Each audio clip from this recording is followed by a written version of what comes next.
सुप्रभात बच्चों। आज हम आपकी पाठ्य पुस्तक हिंदी के पाठ 11 का अध्ययन करेंगे, जिसका शीर्षक है कदम का पेड़। तो चलिए पाठ को पढ़ते हैं और जानते हैं कदम के पेड़ के माध्यम से किस प्रकार से कवि ने माँ और बालक के रिश्ते को बताया कि किस प्रकार का बालक और माँ का रिश्ता होता है और बालक किस प्रकार से अपनी माँ के साथ छुपन छुपाई का खेल खेलना चाहता है। पाठ को शुरू करते हैं। पाठ 11 कदम का पेड़। कविता में प्रवेश करते हैं। माँ और बच्चे के प्रेम का रहस्य तो ईश्वर भी नहीं जान सकता। कन्हैया बनकर नन्हा बालक अपनी माँ को कभी खिजाता है तो कभी हंसाता है। तो एक बच्चे और जो माँ का प्रेम है, जो उनका आपस में जो प्यार भरा रिश्ता होता है, उसके बारे में तो भगवान भी वर्णन नहीं कर सकते। बहुत ही सुंदर रिश्ता। और यहाँ पर एक छोटा सा बच्चा कन्हैया बनकर, कृष्ण भगवान बनकर अपनी माँ को किस प्रकार से रिझाने के लिए, परेशान करने के बारे में सोच रहा है। वो कल्पना कर रहा है कि अगर यमुना के किनारे कदम का पेड़ होता तो वह भी कन्हैया की तरह उस पर चढ़कर बांसुरी बजाता और बार बार अपनी माँ के साथ छुपन छुपाई का खेल खेलता। पढ़ते हैं कविता, समझते हैं कवि का भाव। कवि कह रहे हैं, यह कदम का पेड़ अगर माँ होता यमुना तीरे, मैं भी उस पर बैठ कन्हैया बनता धीरे धीरे। ले देती यदि मुझे बांसुरी तुम 2 पैसे वाली, किसी तरह नीची हो जाती यह कदम की डाली। यहाँ पर बच्चा कल्पना कर रहा है कि यमुना के किनारे एक कदम का पेड़ होता तो वह भी उस पर बैठकर बांसुरी बजाया करता, उस पर बैठकर वो भी कन्हैया बन जाता। क्योंकि भगवान श्री कृष्ण भी ऐसा ही करते थे बच्चों। वे यमुना के किनारे कदम के पेड़ पर बैठकर बांसुरी बजाया करते थे। तो ऐसा ही बच्चा कल्पना कर रहा है कि अगर ऐसा कुछ होता तो वह भी कदम के पेड़ पर बैठकर धीरे धीरे कन्हैया बन जाता। आगे क्या करे, ले देती यदि मुझे बांसुरी तुम 2 पैसे वाली, और तुम भी मुझे कन्हैया की तरह बांसुरी खरीद कर दे देती, चाहे वो 2 पैसे वाली ही क्यों ना होती तो। और किसी भी तरीके से ये जो कदम का पेड़ है, इसकी डाली नीची हो जाती तो मैं इस पर आसानी से चढ़ सकता था और उस पर बैठकर मैं बांसुरी की मीठी धुन तुम्हें सुनाया करता। तुम्हें नहीं कुछ कहता पर मैं चुपके चुपके आता, उस नीची डाली से अम्मा ऊंचे पर चढ़ जाता। आगे वह बालक यही कह रहा है कि मैं तुमसे कुछ नहीं कहता, अगर इसकी डाली नीचे होती तो मैं तुमसे कुछ नहीं कहता, बल्कि चुपके चुपके से, चोरी चोरी से आता और इसकी जो नीची डाली होती उससे इस पेड़ के ऊपर चढ़ जाता, बहुत ऊंचे चला जाता पेड़ पर चढ़कर। वहीं बैठ फिर बड़े मजे से मैं बांसुरी बजाता, अम्मा अम्मा कह बंसी के स्वर में तुम्हें बुलाता। और मैं जब बहुत ऊंचे चढ़ जाता कदम के पेड़ पर तो वहीं से मैं बहुत ही मधुर मीठी आवाज में बांसुरी बजाया करता और फिर तुम्हें बांसुरी की आवाज से ही अम्मा अम्मा कहकर बंसी की आवाज में तुम्हें बुलाता रहता। ऐसी कल्पना है बच्चे की। सुन मेरी बंसी को माँ तुम कितना खुश हो जाती, मुझे देखने काम छोड़कर तुम बाहर को आती। तुमको आता देख बांसुरी रख मैं चुप हो जाता, एक बार माँ कहे पत्तों में धीरे से छिप जाता। तो किस प्रकार की क्रियाएं करते हैं बच्चे अपनी माँ के साथ, यही बताया है। तो क्या कह रहे हैं, जैसे ही तुम बच्चों की आवाज सुनकर माँ वैसे ही एकदम से प्रसन्न हो जाती है, खुश हो जाती है। तो ये कह रहे हैं कि जैसे ही बालक कह रहे हैं कि जैसे ही तुम मेरी बंसी की आवाज सुनती तो तुम बहुत खुश हो जाती, आनंद से भर जाती और तुम्हारे जितने भी काम थे मुझे देखने काम छोड़कर तुम बाहर को आती। जितने भी तुम ये जो काम थे उन सभी को तुम करना त्याग देती, छोड़ देती और मेरे पास आ जाती दौड़कर। तुमको आता देख बांसुरी रख में चुप हो जाता। जैसे ही मैं देखता कि मेरी मैया आ रही है, मेरी माता आ रही है, तो मैं बांसुरी को बजाना बंद कर देता, उसे चुपचाप कहीं पर रख देता और चुप हो जाता। और फिर एक बार माँ कहे पत्तों में धीरे से छुप जाता, फिर आवाज लगाता धीरे से माँ, और फिर पत्तों की ओट में छुप जाता। तुम जो चकित देखती चारों ओर न मुझको पाती, व्याकुल सी हो तब कदम के नीचे तक आ पाती। पत्तों का मरमर स्वर सुन जब ऊपर आंख उठाती, मुझे देख ऊपर डाली पर कितना घबरा जाती। तो जब तुम यहाँ पर आती मेरी माँ की आवाज सुनकर तो मैं तुम्हें चारों ओर कहीं पर भी नहीं दिखाई देता, क्योंकि मैं तो पेड़ पर हूँ। तुम आश्चर्य से भर जाती कि क्योंकि मैं तुम्हें मिलता ही नहीं। तब तुम बेचैन सी हो जाती और चारों तरफ मुझे ढूंढती और फिर कदम के पेड़ के नीचे आ जाती। पत्तों का मरमर स्वर सुन जब ऊपर आंख उठाती और जब तुम्हें पत्तों की चरमरा की आवाज सुनाई देती, मरमर की सी आवाज सुनाई देती, तो तुम अपने गर्दन ऊपर, आंख ऊपर उठाकर तुम कदम के पेड़ की ओर देखती।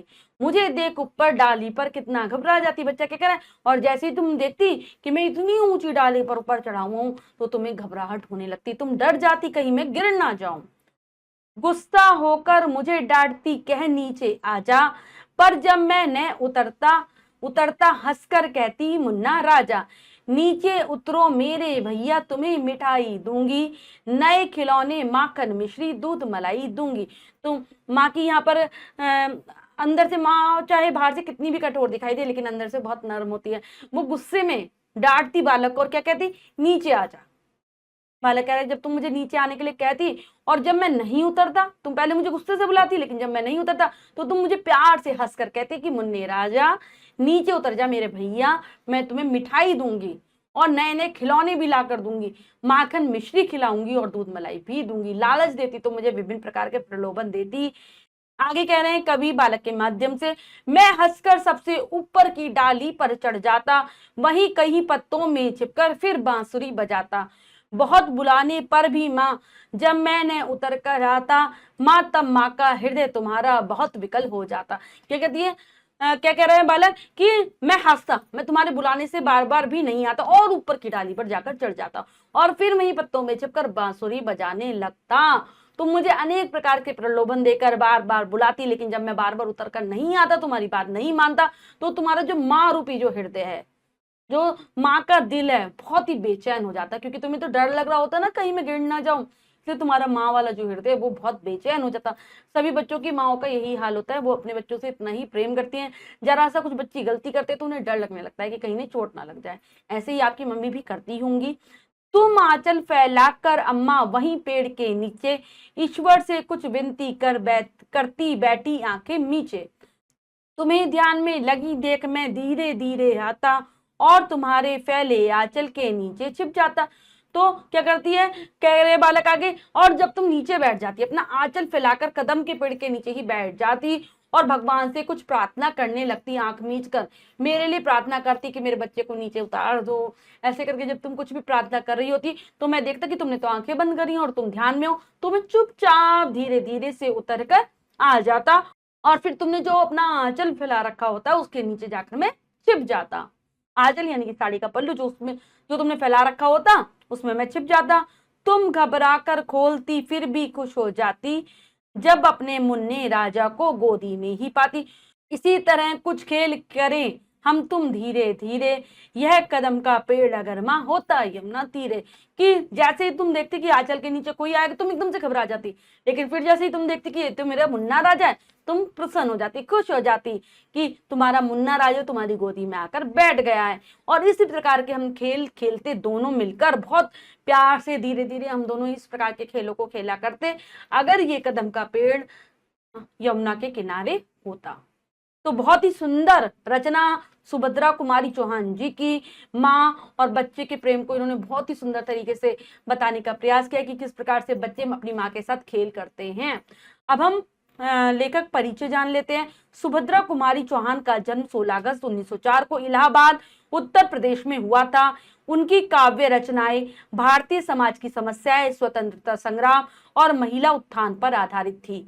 सुभद्रा कुमारी चौहान ने अपनी समय समय के साथ ही भारतीय समाज में महिलाओं के लिए समानता और स्वतंत्रता के लिए प्रयास किए।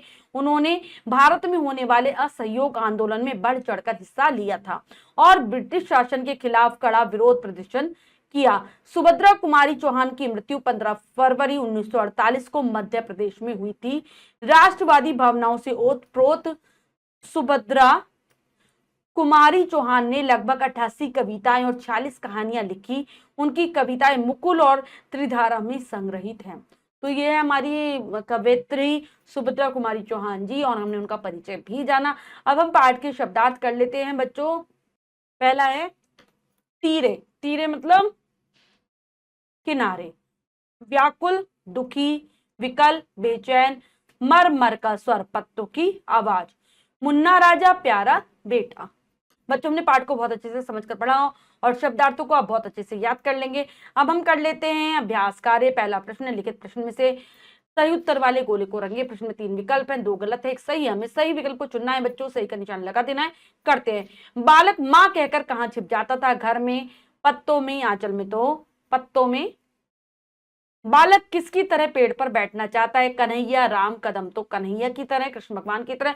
माँ बालक को क्या देने के लिए कह रही है? दूध, मलाई, बांसुरी, फूल तो दूध, मलाई। माँ कब खुश हो जाती? जब बालक पत्तों में छिप जाता, जब वह माँ को बांसुरी बजाकर बुलाता, जब वह धीरे से आकर माँ की गोदी में छिप जाता। तो यहाँ पर जब वह धीरे से माँ की गोदी में आकर छिप जाता तो माँ प्रसन्न हो जाती। कदम का पेड़ कविता किसके द्वारा लिखी गई है? मोहनलाल द्विवेदी द्वारा, हरिवंश राय बच्चन द्वारा, सुभद्रा कुमारी चौहान द्वारा। तो ये लिखी है सुभद्रा कुमारी चौहान जी ने। अब हमारा अगला प्रश्न है, कविता की पंक्तियां पूरी कीजिए। तो चलिए कर लेते हैं उचित शब्दों के द्वारा। यह कदम का पेड़ अगर माँ होता यमुना तीरे, मैं भी उस पर बैठ कन्हैया, कन्हैया यहाँ पर बनता हो रहा है, यहाँ लिख रही हूं बनता धीरे धीरे। आगे आ जाएगा अगली पंक्ति में, ले देती यदि, क्या आ जाएगा? ले देती, ले देती यदि, ले देती यदि मुझे, मुझे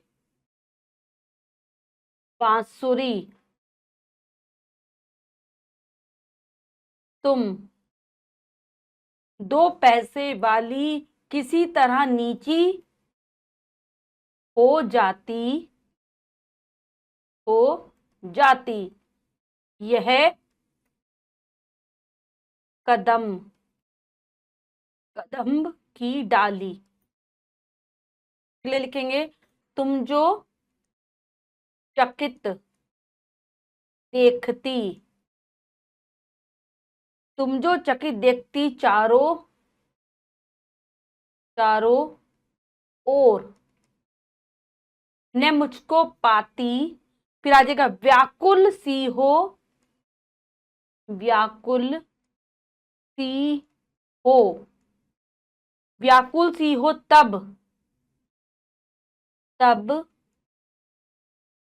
कदम्ब, कदम्ब के, व्याकुल सी हो तब कदम के नीचे तक आ पाती। आगे, पत्तों का मर मर स्वर सुन, सुन आगे क्या आ जाएगा? पत्तों का मरमर स्वर सुन, जब, यहां है आगे, जब ऊपर, जब ऊपर, जब ऊपर आंख उठाती, मुझे देख ऊपर डाली पर, मुझे देख ऊपर डाली पर कितना, कितना घबरा, कितना घबरा जाती। तुम आगे क्या जाएगा? तुम घबराकर, तुम घबराकर खोलती, तुम घबराकर खोलती फिर भी खुश हो जाती, जब अपने मुन्ने राजा को, जब अपने मुन्ने राजा को, जब अपने मुन्ने राजा को गोदी में ही पाती। आगे, इसी तरह, इसी तरह कुछ खेल, कुछ खेल कर,